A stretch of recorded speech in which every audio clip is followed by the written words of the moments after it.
SRK government PG college Rajsamand BA second year sociology की सभी students का आज की क्लास में हार्दिक स्वागत है। डियर स्टूडेंट्स, आज हम आपके paper second issues and problems in Indian society के टॉपिक दहेज पर चर्चा करेंगे।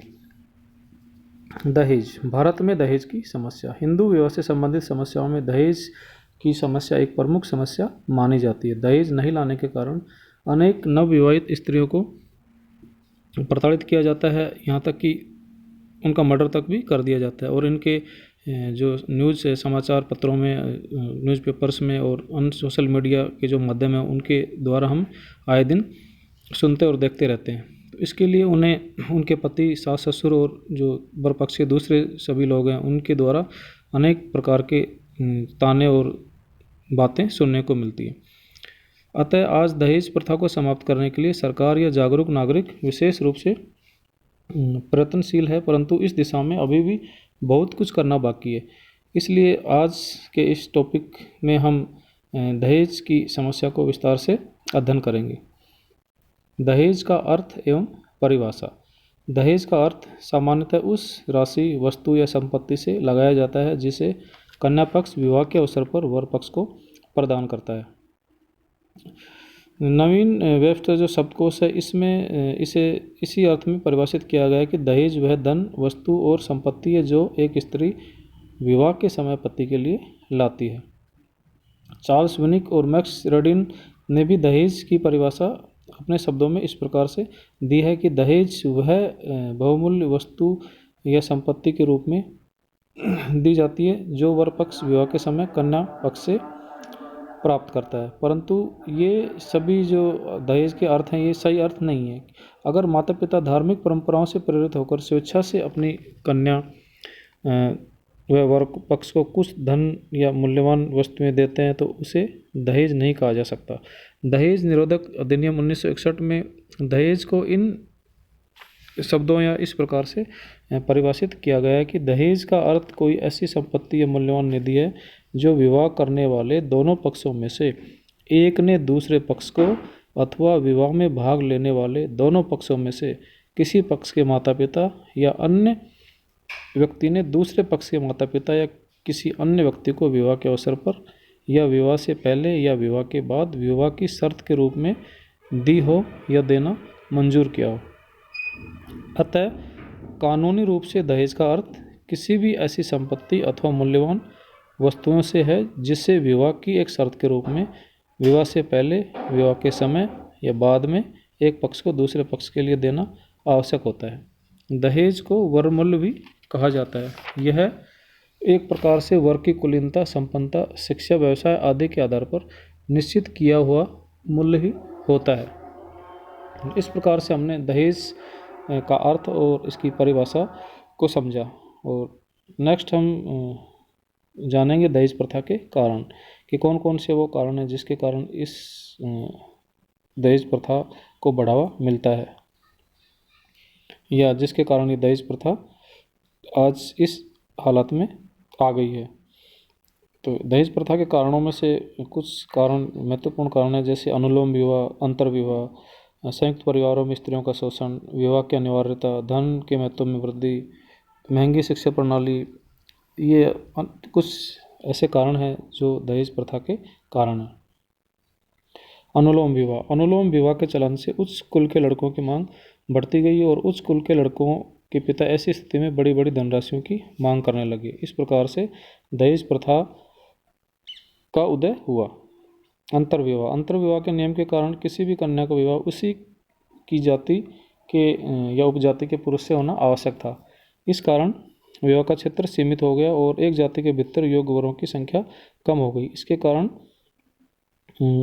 एक अनार 100 बीमार जैसी हालत पैदा हो गई और वरों की संख्या कम होने के कारण उनके मूल्य में वृद्धि हो गई। इस प्रकार दहेज की प्रथा है जो विकसित होती चली गई।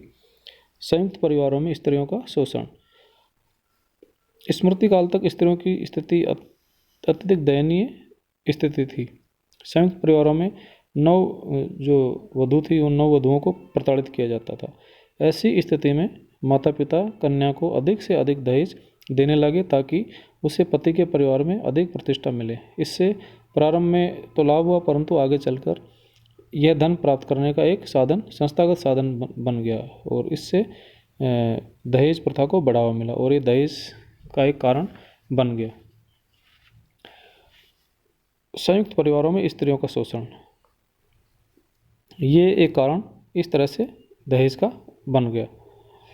विवाह की अनिवार्यता, हिंदू धर्म में कन्या का विवाह करना हर माता पिता का एक अनिवार्य धार्मिक कृत्य बताया गया है और धार्मिक विचारों के कारण ही पुण्य की प्राप्ति और पाप के भय से विवाह एक अनिवार्य कार्य हो गया।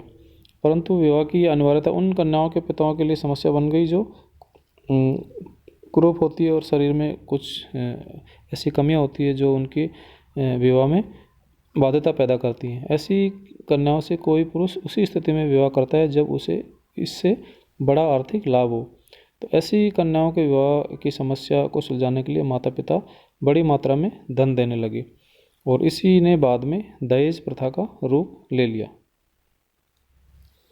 धन के महत्व में वृद्धि, वर्तमान समय में जो भौतिकवादी विचारधारा है, इस विचारधारा के कारण धन का महत्व बहुत ही अधिक बढ़ता जा रहा है और इससे दहेज प्रथा और अधिक सशक्त हो गई।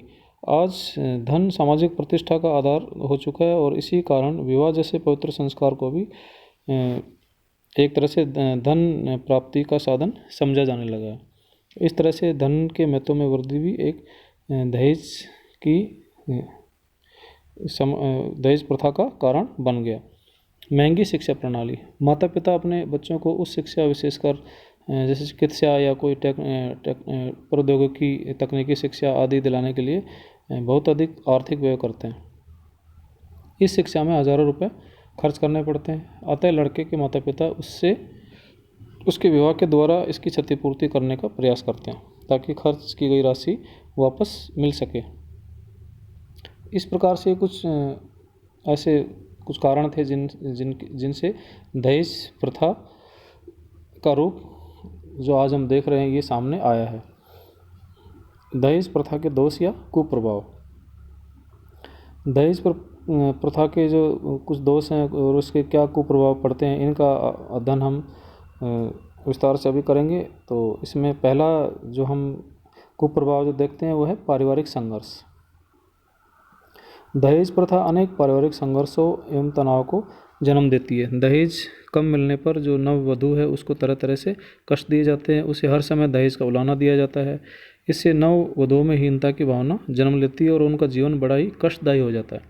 इसके अतिरिक्त कभी कभी दहेज की राशि के लिए पिता पुत्र एवं अन्य पारिवारिक सदस्यों के बीच झगड़े भी हो जाते हैं। तो इस तरह से ये जो दहेज है ये पारिवारिक संघर्ष का एक कारण बनता है, ये इसका दोष या कुप्रभाव है। ऋणग्रस्तता, आत्महत्या और शिशु हत्या, मध्यम वर्गीय परिवारों के लिए कन्या के विवाह के लिए दहेज की रकम जुटाना एक कठिन कार्य होता है। तो इसके लिए उन्हें बड़ी मात्रा में या तो ऋण लेना पड़ता है या फिर किसी से समाज में उधार लेना पड़ता है। इससे वो ऋणग्रस्त हो जाते हैं या कर्ज के बोझ से वो एक तरह से परेशान हो जाते हैं। तो यदि ऋण का प्रबंध नहीं हो पाता तो कई बार सामान्य व्यक्ति सामाजिक निंदा के भय से भी आत्महत्या कर लेता है और अनेक कन्याएं भी विवाह न हो पाने के कारण परिवार की चिंता का कारण बन जाती हैं और वे जीवन से निराश हो जाने के कारण आत्महत्या कर लेती हैं। इस प्रकार से ऋणग्रस्त आत्महत्याएं और शिशु हत्या ये दहेज प्रथा के दोष हैं। बेमेल विवाह, अधिक दहेज देने में असमर्थ माता पिता अपनी योग्य और सुंदर गुणवान लड़की का विवाह एक तरह से अवगुणी और कुरूप या फिर किसी भी रूप से शारीरिक और मानसिक रूप से जो लड़की से बहुत ही पीछे हो उससे ऐसे लड़के से वो माता पिता उसका विवाह कर देते हैं। कुछ व्यक्ति तो इस प्रथा के कारण अपनी अल्प आयु की कन्या का विवाह उससे दुगनी आयु के लड़के से कर देते हैं। तो इस तरह से बेमेल विवाह जीवन में बहुत ही कम सफल हो पाते हैं और ऐसे विवाह समानता विवाह विच्छेद या विधवा विवाह जैसी समस्याओं को अधिक गंभीर बना देते हैं। निम्न जीवन स्तर, दहेज के कारण अनेक परिवारों का जीवन स्तर निम्न हो जाता है और अपनी कन्या को दहेज देने के लिए उन्हें अपनी एक जो उनकी इनकम होती है उसका एक बड़ा भाग माता पिता को देना पड़ता है। तो इसके कारण उनका जो जीवन स्तर है वो निम्न बन जाता है क्योंकि अधिक पैसा जब दहेज के रूप में वो काम में ले लेते हैं तो फिर उसको चुकाने के लिए उन्हें बहुत ही संघर्ष करना पड़ता है और उनका जीवन स्तर एक निम्न जीवन स्तर बन के रह जाता है। विवाह का व्यापारीकरण। दहेज प्रथा ने विवाह के पवित्र आदर्शों का व्यापारीकरण कर दिया, क्योंकि आज दहेज की आकांक्षा इतनी अधिक